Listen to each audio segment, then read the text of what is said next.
our cheers section where we cheers to dope people doing dope shit, and cheers to us because of us. We have a new motherfucking president, elected VP in the motherfucking house, Joe Biden. Yes. Fuck out of here. Cheers. We did that. We, and by we, I mean people of color. Mm-hmm. We did that because the votes on the white people side lean heavily Trump. There's a lot of blue states, and I kept saying this, and people are like, oh, don't be a Debbie Downer, blah, blah, blah. Fuck y'all. I wanted to make it clear that even in states where it was blue, when you look at the map of the actual state, you got to see how much red is in there. You got to see that there's still a lot of red, and that means that these are people who exist with real opinions, and even though we outnumber them, they surround us. They surround us. And that is something to not forget. Though, still, we are allowed to celebrate today because today we got the news. And so by the time this podcast... Whoop, okay, confirmation train. Like Trump Green leaving the office. Right. By the time this podcast comes out, we'll be a week into having a new president-elect. So it won't be as fresh, but I do want to capture the excitement of what's happening right now. So guys, where were you when you found out the big news, and how do you feel? Well, I was laying in my bed browsing through Clubhouse, and I just got a text message that was like, CNN's calling it. And then I went on Clubhouse and there was like a chat room that said Biden won. And then I went to CNN and that's how I ended up finding out. Like, but it was so funny because just the energy, like I couldn't help but to feel happy, relieved, proud. Like, I know that one of my first thoughts was, I was like, yes, he won. But then like my next thought was like, oh, but that doesn't necessarily mean that the work is over. You know what I mean? Like it means that the work is continuing or whatever. So that was like my second thought. And so then I was kind of second guessing why I was feeling proud. But then I was like, nah, fuck that. Like Trump is out of the office. Like we dealt with like such ridiculousness in the office for 4 years. That is just such a relief to know that this witch is dead. Ding dong, the witch is dead. Witch oh witch, the wicked witch. Like that's literally all I could like play in my head all day today. It's like ding dong, the witch is dead. The witch is dead, but the curse isn't gone, and that's just we still gotta remember in Wizard of Oz, the Wicked Witch of the East was dead, but the Wicked Witch of the West, they still had to kill her. Yep. So we're in Oz, people. We ain't in Kansas anymore. John, where were you?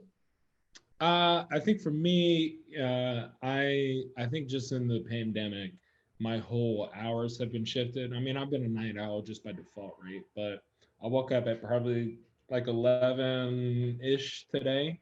You know, my girl's like, yo, like, let's go get some food. Like, let's go out and like eat, you know, to be outside today, right? It's like a nice day. And I'm like, So I'm like trudging out of bed and like trying to get myself together to go eat. And then you just hear people in the street and they're just like, fuck yeah. Like they just like extra on 10, right? So it's like, you hear these people like, woo, woo. And like, obviously being in New York, it's like, when you hear that, like your automatic assumption is like, okay, something good must have happened, right? In terms of like, you know, your political leanings. So that's when I cut on CNN. CNN had projected it like clear cut winner. You know, I've got a cheesecake in the fridge from Junior's that is just like, it's the in case of Joe Biden victory cheesecake that I wanted to eat it yesterday, right? Like, you know, I wanted to eat it when it was like, you know, the trends were good and like the trends, you know, were trending upward. It like looked as if that were going to be the case, but it's like, I'm from Georgia and I have seen leads go to waste in so many different regards, like multiple times, that it's just like, look, it ain't over until it's truly over, right? So, you know, that's where I was. I walked out on the street, you know, we went to go get some breakfast sandwiches and whatnot. And like, you can just see the energy on the street, right? Like you can just see, and that's the thing that I love about New York is like, New York has never been afraid to hide its emotions. Like, you know exactly how people feel everywhere. Like I just met you. Yes. Like you feel about that, right? You know, so like you got people honking in the streets, and like, you know, if it were any other day other than today, you'd be like, yo, that's just traffic. You know, now you put it together like, yo, these people are here to celebrate. These people are here to like, we're reveling in this good thing. And I agree with you, Skittles, that have just like, you know, I also had that moment where I was like, you know, I understand that this is a good moment. We should be in this moment. And it's very hard to be in this moment when we know that there's so much work to be done. It's like running up a hill and like looking down and looking at your feet as you're running up. Like that's very difficult, right? But at the same time, it's like, this is just a step. I've seen on Facebook and I've had to like check, you know, a lot of my friends who were like, yo, the work begins tomorrow. And it's like, no, the work has been begun. Like this is Mm-hmm. this is a product of that work. Like this is we got here because of work. So it has Mm-hmm. been started and it will still be here tomorrow. But that shouldn't we should also still live in this moment and accept and celebrate this moment because it is a good moment. I'm glad that you Yes. said that point of like, yeah, the work has been going on and this is a result of the work because I think Mm-hmm. to look at this as a like a good luck stroke and now we start working and guilty as charged as being one of the people to be like, yeah, today we celebrate, tomorrow we get back to work. I absolutely have always believed that the work was never done because if you're a person of color in this country, there's never an actual break, just moments where you give yourself a break. And so I think it's important though to realize that it wasn't without lots of work that this happened. This election, we had more people vote than ever have voted in a presidential election ever. And I think that that is very indicative of how people took the call to action seriously enough. A lot of us went to those voting booths and we were tight. We did not want to be voting for Joe Biden. I, again, Mm-hmm. red handed, was not one of these people. I did not want to vote for Joe Biden. I knew I was going to vote for him because I knew by any means necessary I was not voting for Trump. But I was like, fuck, but it got to be Biden. So how am I out here? How am I going to support this man? How am I going to support this movement when I already vocally did not support this man before we knew that he was going to be the candidate? Like, there are strong reasons, and my reasons have not changed just because now he has been selected as the Democratic nominee. And so it took me a really, really, really, really, really, literally was in the booth. What was it, last week or 2 weeks ago? Like, long time to come to the fact that this is who I had to nominate or who I had to vote for, and this was who was going to be my best option. And so, to that point, I say, I think it is important that we celebrate. I do think it is important that we recognize that it is a result of our work because the idea of this white savior narrative that can develop from Joe Biden coming into the White House. Before we even get there, before we even think that he saved us, we saved him. We saved his party. Mm-hmm. We saved the Democratic Party. We did that. He hasn't done anything for us yet, which means he now is the one who has to pay up for the debts of the work that we've Mm-hmm. done. And I think it is important that we're able to articulate that so that when we're in, you know, the Senate, the Congress, whatever, trying to fight shit, that he recognizes and Kamala recognizes that it is people of color throughout diasporas and colors and shades and continents who made this happen for them. I mean, I was shocked to find out that Joe Biden was leading so heavily amongst Asian Americans and both including like India, China, Japan, all of it, like all Asian Americans, because there was a very intentional strategy around that because they knew that it wasn't just about the conversation around blackness, that there is an entire nation of people that we need to buy into. And it was shocking to me because in my head, I was like, I didn't see any Asian outreach, but I'm not Asian, which then made me realize that politics, right? Because those numbers are true and the outreach is true. Politics works very specifically and is catered to sort of like pander to who it needs to pander to. Knowing that truth and recognizing that I was not the only one being pandered to and other people were being pandered to in a way that I didn't even see just allows me to understand that our voices matters even in the pockets outside of the bigger pockets that we see. So the Asian American community had a huge job to do and they followed through during this election. Excellent. Thank you so much. I don't want to just take all the credit from black people and say black people were the only reason why Joe Biden won. Thank you, Asian Americans. We sure know that the Latinx community, to a fault, having a lot of white Latinx people have overwhelmingly seemed to have sided with Donald Trump as opposed to Joe Biden, which was shocking. But at first I was like, hold on.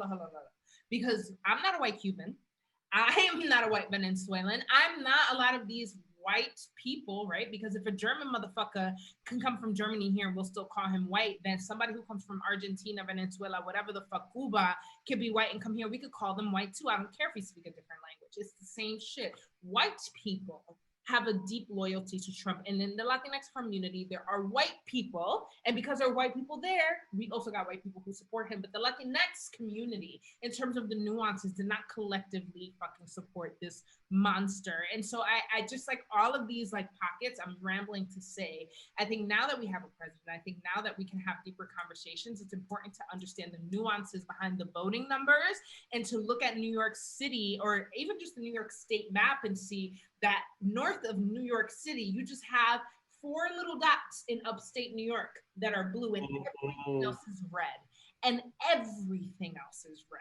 And that means something. Again, it means we outnumber them, but they are surrounding us. And so we need to be able to go past our self-identity and celebration of what our identity did to help support this, election and start to think now as a holistic country and start to say, but now let's look at where the red is and let's see how we're surrounded, even though we're outnumbering them, because we can't just forget them. Just because we don't agree with them does not mean that population of this nation gets to be ignored and we get to shut them up because our president is in the House. That's not how it works. We still have to win the Senate and they still can act wild and do all types of white supremacist crazy shit that they want anyway. So we still have to be on alert, but this is a day of celebration.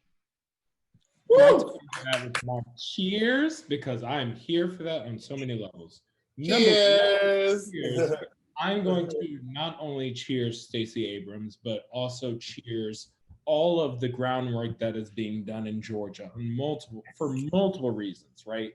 Number one, not just presidential, right? Like it looks like as of this recording that Georgia is going to trend blue, which is something that I have never seen in my lifetime, or at least been able to remember in my lifetime. I'm old. Also on top of that, it goes down the ballot.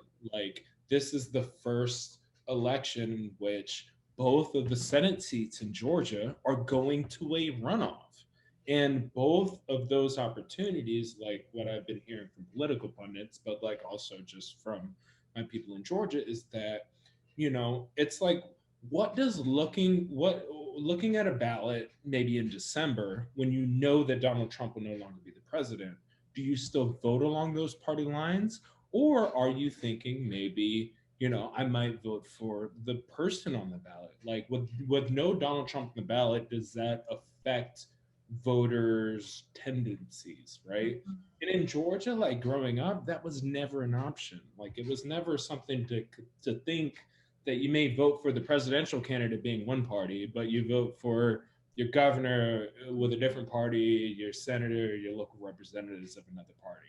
And that is a culmination of not only Stacey Abrams is getting her flowers, and rightfully so. I feel like Stacey Abrams should get whatever office that she asked for, literally whatever office that she asked for, because she is one of the few political opponents that I've seen take an L, like hold an L, which on some debatable bullshit, right? Like we can debate that all day. Regardless, she took that L and she said, you know what? Not only am I going to work to prevent what happened to me happening to anybody else, but I'm gonna hold that door open for anybody else who is like me, who still sees this as an opportunity to be able to do that, And that is something that like the decorum, like when we talk about America, we talk about America of decency, of respect, of like, it doesn't matter what side of the aisle you're on, we treat each other this way. But Stacey Abrams and the people in Georgia have really embodied that and have shown through action that like this is possible. So that's where my cheers goes to. And I'm clearly biased because I love my home state for that. We'd love to see it. And honestly, election night, somebody on Clubhouse had asked, do we think Georgia is going to pull through for us? I mean, we know all the work that's been done in Georgia for the voters. Do we think Georgia's going to pull through for us? And I went, no. That was the answer. I was like, no. That's Georgia, baby. We were up 28-3 on the Patriots. We have been up in so many scenarios where you think it's just like a wrap. Like you can turn off the TV and go, and it don't happen. Georgia is truly the state, I think, over the last 5 years that has just been accustomed to seeing an outcome that they want and having it ripped from them. Yep. Mm. Literally. So I'm just happy to see that there's been some, and like, look, they're still technically counting in Georgia. They're still technically counting all the votes. So I think Biden is going to take it. I kind of do, but the race is so close in Georgia that as a New Yorker, I feel like it's easier for us to mock this idea of like your vote counts. People in New York are like, oh, New York always goes blue, whatever. Like, fuck off. If I don't vote, it doesn't matter because New York is going blue. But the reason I caution against this idea of like us being aware of how much we're surrounded by red is so that we don't become these swing states. Because like if a bunch of New Yorkers got lazy, if thousands of New Yorkers got lazy, but thousands of Trump supporters were not lazy, New York could have been a swing state unexpectedly, frankly, because it is so deeply red outside of the city, and we just have a large ass city. So when I look at Georgia, I often especially this year, I was like, a lot of times you look at the South and you're like, oh, whatever, no hope for the South, you're going to go red no matter what. But we actually can't keep doing that. We actually have to start creating room to talk about the actual work that's happening on the ground and understanding that it is work and why it takes so much work to beat the misconceptions that we as Northerners have of the South and of the states in the South. So there's big shout outs to Georgia. We still have, I think Arizona, what is it, Arizona or Nevada? One of the two are still Nevada. Are not officially called yet. And we, Pennsylvania, honestly, like I was just like nervous as a New Yorker who's so close to Pennsylvania. I'm just like, we think we got to go too deep down for the South experience when all we need to do is try to go to fucking Sesame Place. Just try to get to Sesame Place, bitch, in Pennsylvania. And on the way to Sesame Street, you'll see a lot of Trump supporters. And that is our country, and that's the reality. But hopefully we will keep the same energy. I hope that it was not just with the voting booth. Everybody who showed up to vote, I hope that they show up to participate in democracy to some way, shape, or form. Whether it's trying to do marijuana reform, which I'm really excited for now, because they did say that low key they were going to make the whole United States legal if they were. I'm holding them to that promise because the first thing I wanted to do when I found out that they want was light ones. So I want to make sure that we're gonna hold them to a lot of these campaign promises that they was talking about.